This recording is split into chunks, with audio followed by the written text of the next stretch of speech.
Okay, so I'm here with Tom Spellman from Dave Wilson's nursery, and he's giving me some great tip about my fruit tree. Some of them have not given any fruit since the beginning, and I don't know why. I don't know when we should prune them. I don't know when we should feed them. So he's here to tell me all of the secrets. Wonderful, Michelle. It's so nice to meet you on your beautiful property here. We're going to look for some issues on your trees, see if there's any diseased or dead wood, broken branches, crisscrossing branches, take out some of the overburden up on top, and make these trees healthy and fruitful for you. Great, so let's start. Maybe with the pear tree. I've got my tools. Let's get started. So this is a pear tree, right, that I got at Home Depot with all the rest of them. All right.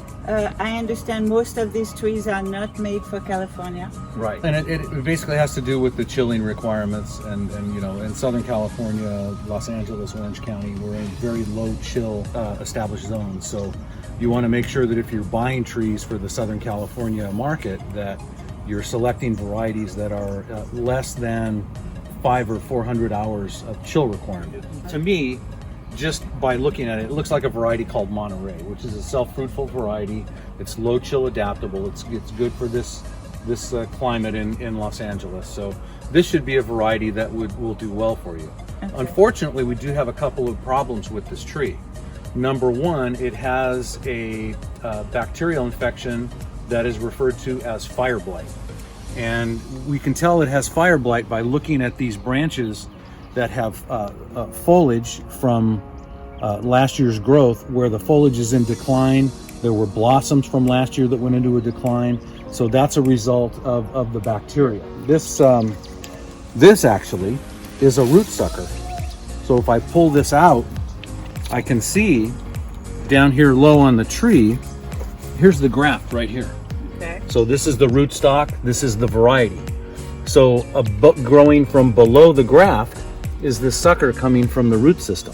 Disinfect the clippers in a 50-50 mixture of household chlorine, like just a regular Clorox type bleach, and then water, 50-50 mix.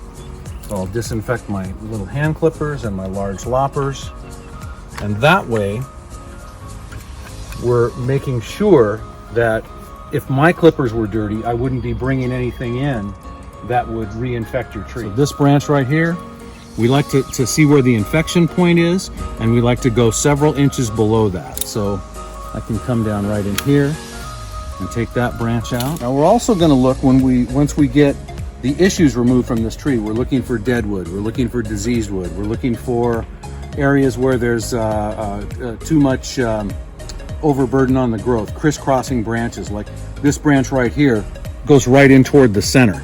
So we're going to come down below that point, and we're going to take this branch out.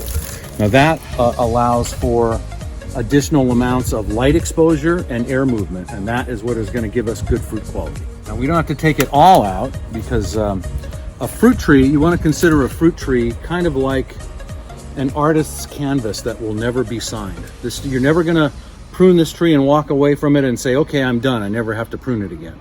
You're always going to have opportunity to come back every year and do more work on this tree to make sure that you're allowing for that light exposure, that air movement, you're keeping any issues taken out of it.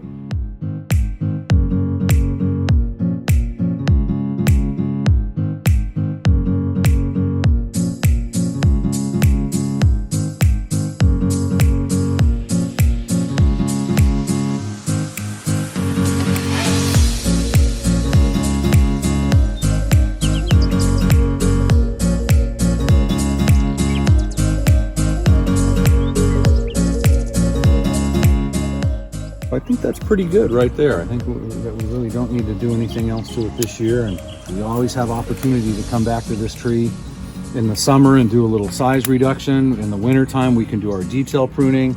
So every year we have an opportunity once or twice or three times a year to come in and make decisions like this. So we don't want to feel like we have to finish this tree all at one time. You're never going to walk away from this tree and say that you're done with it and you never have to do anything else with it, because you're always going to be doing some work on this tree.